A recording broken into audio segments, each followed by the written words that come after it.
Hi అండి. ఈరోజు మనం సాంబార్ రైస్ చేసుకునే విధానం చూద్దాం.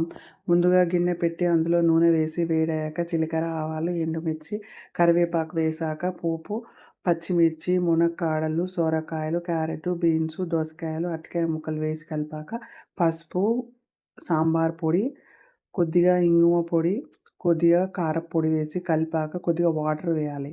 గుప్పెడు బెల్లం వేయాలి. బెల్లం వేశాక మరుగుతుంటే కొద్దిగా చింతపండు రసం వేయాలి.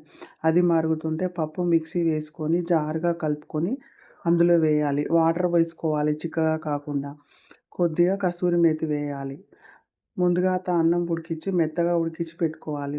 రుచికి సరిపడినంత ఉప్పేసి ముక్కలు ఉడికాయో లేదో చూసుకొని లాస్ట్‌లో కొత్తిమీర వేసుకోవాలి. రైస్‌కి తగ్గట్టు టెక్స్చర్‌ని బట్టి సాంబార్ వేసుకొని కలుపుకోవాలి.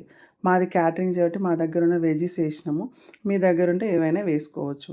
లాస్ట్‌లో కొద్దిగా నెయ్యి వేసి సర్వ్ చేసుకోవడమే. లాస్ట్‌లో కొత్తిమీర వేసుకోవాలి.